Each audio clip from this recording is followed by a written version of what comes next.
She used to call me her built-in best friend. I called her Sissy. And for 27 years, I believed that label was stitched into our DNA, permanent, unrippable. I was wrong. By the time the lawyers finished reading Mum's will, the same girl who once shared her fruit roll-ups with me had quietly slid every single piece of our family pie onto her own plate and left me only the crumbs of a lie. This is the story of how I handed those crumbs back to her, garnished, toasted, and seasoned with every secret she never wanted the family to taste. It's raining, because of course it's raining, cold February needles against the funeral home windows. My mother has been in the ground exactly 6 hours. I'm still wearing the black sheath dress she loved because she said it made me look like a young Audrey Hepburn. My shoes pinch, my mascara burns, and my kid sister, my Sissy, stands at the podium reading the eulogy she asked me to help write, and never once mentions my name. Instead, she ends with, "Mum's final wish was that I carry on our family legacy. Alone." Alone. I should have known right then the blade was coming, but nothing prepared me for the moment the attorney slid that crisp white envelope across the mahogany table and quietly said, "Your mother left everything. House, life insurance, 401k, the vintage jewelry, to Valerie Ann. Everything." My sister didn't even flinch. She just folded her manicured fingers, tilted her head, and whispered, so only I could hear, "Guess Mum finally saw you for who you really are." In that second, the floor didn't just drop, it shattered, and I fell straight through 27 years of shared memories, straight through every time I covered for her, bailed her out, loved her. I hit rock bottom with one crystal clear thought. If she wants to erase me from the family story, fine. But I'm about to write a brand new chapter, one she'll never be able to unread. If you've ever been stabbed in the back by the one person who swore they'd always have your back, smash that like button so hard it feels like their ego. Subscribe, because over the next 15 minutes, I'm about to serve revenge so cold you'll need mittens. And I promise, by the end, you'll believe in karma again. I was born 2 years and 3 weeks after Valerie. Mum used to joke we were built-in best friends, but really I was the built-in shadow. Val got the Shirley Temple ringlets, I got the tangles. Val got straight A's without cracking a book. I pulled all-nighters and still ate her dust. The only thing that was ever mine first was Mum's locket, tiny gold heart, photo of us tucked inside. On my 13th birthday, Mum said, "When I'm gone, this goes to the daughter who keeps the family stitched together." She fastened it around my neck while Val rolled her eyes. For years, I clung to that promise like a life raft. I was the glue. Fast forward, I'm 29, single mum to a 6-year-old firecracker named Lily, living in a shoebox apartment over a pizza joint that smells like perpetual garlic. I work double shifts at a pediatric clinic, nurse by day, online school student by night, because I'm determined to finish my BSN and give Lily the childhood I never quite had. Money's tight, but we laugh a lot. Val, she's the Instagram-filtered version of success, marketing manager for some crypto startup, loft downtown, Tesla lease, brunches that cost more than my monthly grocery bill. Whenever we meet, she hugs me with that limp, one-shoulder pat, like I'm a distant cousin she's obligated to tolerate. Still, blood is blood, right? Mum gets sick. Stage 4 pancreatic, lightning fast.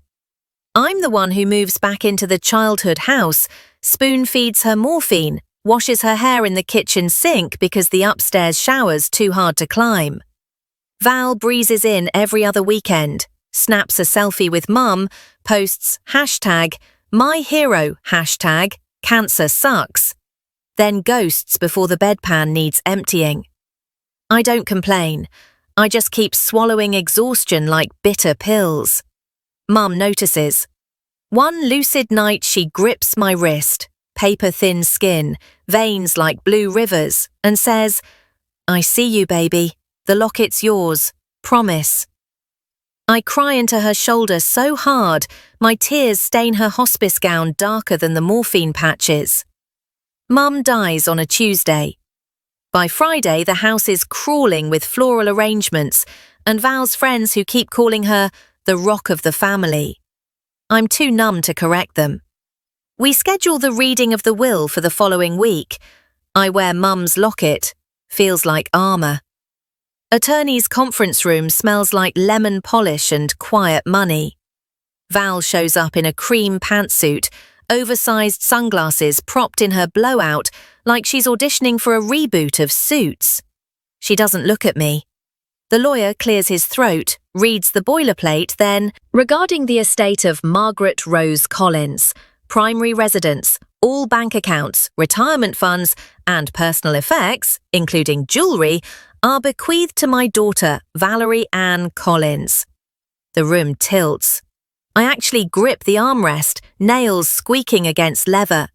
He continues, "To my daughter, Emily Grace Collins, I leave my collection of recipe cards and the sum of $5,000 in hope she carries on our family traditions." 5,000. That's less than I spent on Mum's at-home hospice meds, on my credit card, while Val posted beach cabana stories. My heartbeat is a trapped hummingbird. I manage to, there must be a mistake. Val finally turns. Her lips curl, half smirk, half sympathy, all venom. "Sometimes life isn't fair, Em." She stands, thanks the attorney in that syrupy PR voice, and glides out. I sit there staring at the recipe cards, Mum's loopy cursive spelling out, "World's best banana bread." The locket around my neck suddenly weighs 1,000 pounds. I walk to the restroom, vomit, rinse my mouth, and when I look up, mirror me is ghost white, pupils blown wide. I hear Mum's voice echo, "I see you, baby." Yeah? Then why does it feel like I'm invisible? I tell myself, maybe Val will soften, offer to split something, anything. Nope. Next day she lists Mum's house for sale with a slick realtor buddy. Estate sale stickers bloom on every piece of furniture like neon bruises. I drive over to retrieve the ceramic cookie jar Lily once loved. The realtor blocks the doorway. "Unless you're on the deed, I can't let you take anything." Val's Tesla purrs in the driveway. She steps out, Starbucks cup trembling in her hand, not with guilt, but with adrenaline. "Em, you're making a scene. Take the recipes and go." I laugh, this brittle, broken sound. "Mum promised me the locket, at least that." Val's eyes flick to my throat where it rests. She shrugs. "Keep it. It's basically costume jewellery." Costume jewellery? That locket held our childhood photos, our tiny mirrored faces pressed heart to heart. I feel something inside me snap, clean, like a wishbone, and I'm holding the bigger half. I'm not a spiteful person by nature, but nature just got rewritten. I start with Mum's recipe box, because it's literally all I have. Tucked between stained index cards, I find a folded sheet of Mum's stationery. "Val, your reckless spending scares me. If anything happens, I want Em to have the house. She's the responsible one. We'll discuss changing the will when I'm stronger. Mom." My pulse jackhammers. Date, 6 months ago, after the original will was drafted, before Mum grew too weak to speak. No attorney stamp. Not legally binding, but morally? Dynamite. I photograph it, cloud backup, email myself copies. Then I go full Olivia Benson, pull Mum's bank statements from the shoebox under the sink. Yes, I still have a key. Discover 3 wire transfers totaling $87,000 months before Mum died into an offshore crypto wallet.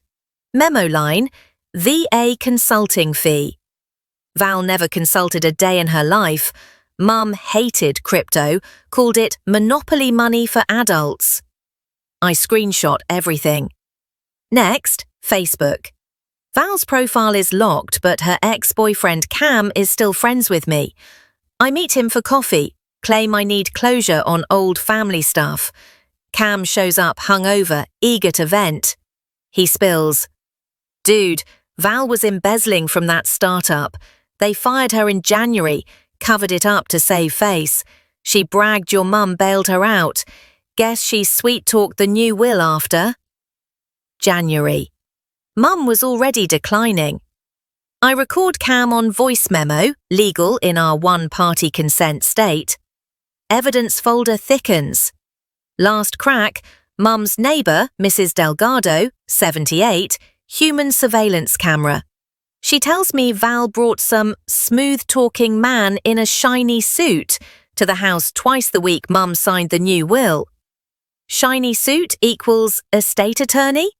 Conflict of interest much? I ask Mrs. D to swear an affidavit. She agrees, eyes blazing. I type it up, she signs. I notarize at the bank that same afternoon. By midnight, I have 1. Mum's handwritten amendment intent. 2. Proof of Val's secret bailout plus offshore transfers. 3. Termination letter from her company. Cam forwarded email. 4. Neighbour affidavit implying undue influence. 5. A rage that tastes like copper pennies and rocket fuel. Option A. Lawyer up, drag through probate for years. Option B. Hit her where she truly lives, her image. I choose C, both, but start with B because public downfall is poetic. I create a timeline. Family reunion. Annual, Labor Day weekend, neutral venue, Aunt Janet's lake house. 37 relatives plus ones. Open mic memory circle tradition after Saturday barbecue. Perfect stage. I rent a tiny 4K projector plus portable screen. Amazon same day. I craft a PowerPoint. Soft pastel backgrounds. Val's favourite fonts. She won't see the knife until it's glittery and pink. Slides. Bank wires, red arrows, her initials. Company termination email, her signature line. Mum's handwritten note, zoomed HD. Affidavit, Mrs. D's loopy signature. I save it to a USB bracelet, cute, inconspicuous. I practice the narration in my bathroom mirror until my voice stops trembling and starts simmering. Labor Day. Lake house smells of citronella and grilled bratwurst. Val arrives late, making an entrance in white linen, influencer sunglasses, new guy on her arm, some finance bro she met on Raya. She air kisses cheeks, hands out monogrammed koozies. I greet her with a smile so wide it hurts, like swallowing a Christmas light strand, bulb by bulb. Evening falls. We circle lawn chairs around the dock, fairy lights twinkling, kids tossing bread to carp. Aunt Janet announces memory circle. One by one, cousins share sweet stories. Grandpa's corny jokes, Mum's banana bread. Val dabs faux tears, preens. My turn. I stand, projector remote hidden in my cardigan pocket. Mine's multimedia, I say. Hope that's okay. Janet laughs. Techie Emily? I plug in the USB. Screen inflates behind me like a sail. Slide 1. A photo of Mum and me baking. Locket visible. A collective "aww." Val's smile falters, just a millimetre. Slide 2. Bank statement snippet. I narrate. Mum was always generous, except she hated crypto. Imagine our surprise when she supposedly wired $87,000 to a Bitcoin wallet labelled VA. Consulting. Mum couldn't even operate the TV remote without help. Gasps ripple. Val bolts upright. What is this? I click. Slide 3. Her company termination email. Funny, Val was let go for financial irregularities the same week Mum made those wires. Guess irregularities run in her lifestyle. Cousin Ronnie actually drops his beer. Val's voice spikes, "Turn it off!" I don't. Slide 4. Mum's handwritten note, blown up, every loop heartbreakingly familiar. I read it aloud, slow, clear. By the time I reach M's the responsible one, Aunt Janet is crying. Angry tears, not sad. Val lunges for the projector cord. Finance bro holds her back, eyes wide like he just realised his date is radioactive. Slide 5. Mrs. D's affidavit. I conclude, I loved my sister, but love doesn't embezzle from a dying woman. Mum's final wish wasn't privilege, it was justice. And tonight the family bank called. They've frozen the estate pending investigation. Happy Labour Day, Val. I click to black screen. Silence, thick as lake fog. Then, Uncle Ray, ex-Marine, stands, points at Val. You ought to be ashamed. Voices erupt, some cursing, some praying. Val screams at me, "You vindictive little—" She lunges. Ronnie steps between us. Her sunglasses fall, crack against dock planks. For the first time in my life, I see her eyes stripped bare. Panic, fury, and something smaller. Recognition that she underestimated the quiet sister. She bolts toward the parking lot, finance bro chasing, tires spitting gravel. The projector hums, cooling down, like a heart rate returning to normal. Within 48 hours, Val's bank account's frozen. Realtor halts house sale. Startup she consulted for files criminal complaint. Family group chat explodes. Cousins sending me emoji trophies. Aunt Janet mailing homemade brownies. I retain a probate litigation attorney. He says the handwritten note plus undue influence affidavit gives us solid leverage. Likely settlement in my favour. But the bigger win? Validation. I no longer feel like Mum's invisible daughter. I wear the locket every day now, not as armour, but as proof that love, when weaponized by truth, cuts sharper than greed.